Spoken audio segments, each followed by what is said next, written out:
All right, thanks, Ray.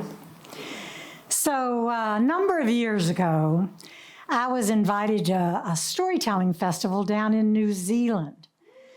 And this was a trip my husband, Phil, was not going to miss. After the festival, we found ourselves on the South Island in Queenstown, this idyllic town right on it's a glacier lake, Lake Wakatupu. And there's mountains that surround that lake called the Remarkables. Well, we were out taking a little walk, and we saw a glassed-in tram you could ride to go all the way to the top of the mountain. So Phil and I hopped on it, and there were several other guys there these young, strapping guys, and they had these huge backpacks on their backs. I mean, came up over their head behind here and down below their knees, and we found out they were parachutes. And these guys were walking around trying to talk tourists into being strapped to them, paying them money, and jumping off the cliff. I turned to Phil and I said, I think I'm going to do that. Phil did like you did. He laughed. He said, oh, yeah, right. And then he saw I was serious. Are you sure? I was sure. I decided that I wanted to interview whoever I might choose to jump off this cliff with. So I went over to one guy, and right away I didn't like him. He was way too cocky. I went to a second one. We went over to a little area and sat down, and he was nice enough, but he never did take off his sunglasses. And I thought, if I'm going to be strapped to a guy jumping off this mountain and maybe die, I at least want to see his eyes. So I nixed him too. And I was just starting to think, maybe this is not for me. And that's when I met Clark. 23 years old. Strong, broad-chested, humble, kind, confident.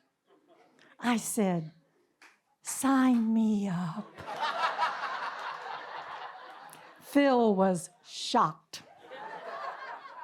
So we walked on up the mountain just a little bit, and Clark handed me this leather contraption that was to be my seat. So he showed me kind of how to get in it, a harness. It had straps and buckles around it. He told me he'd be right behind me, attached to me, and it'd be kind of straddling. And then he said, now we're going to be jumping off that cliff right over there. And the main instruction was, I'll say, jog, jog, jog. And I want you to run over that way. And then Clark went over to get his parachute ready. So Phil and I walked over to the edge and looked down. 2,500 feet. It was as if we were jumping off a building twice as high as the Empire State Building with some guy I had just met. Well, it was time. Clark came over, and he stepped behind me and clicked us together. We were now joined. And then we kind of sashayed over to the left towards where his parachute was, and then backed up. Now, to be sure you have the picture, I was in front.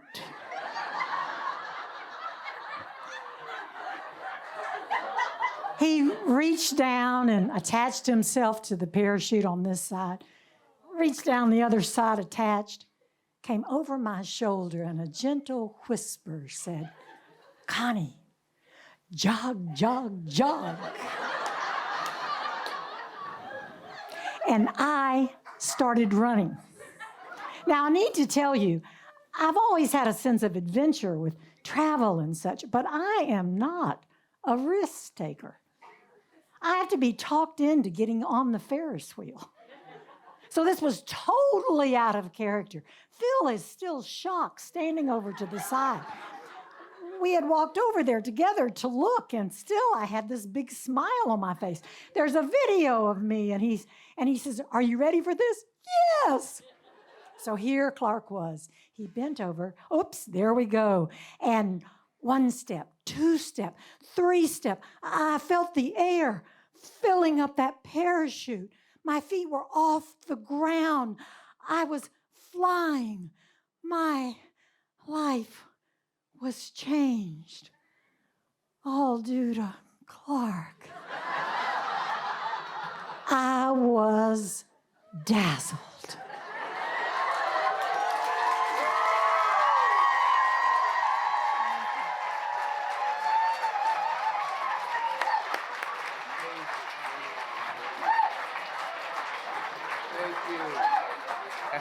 Connie!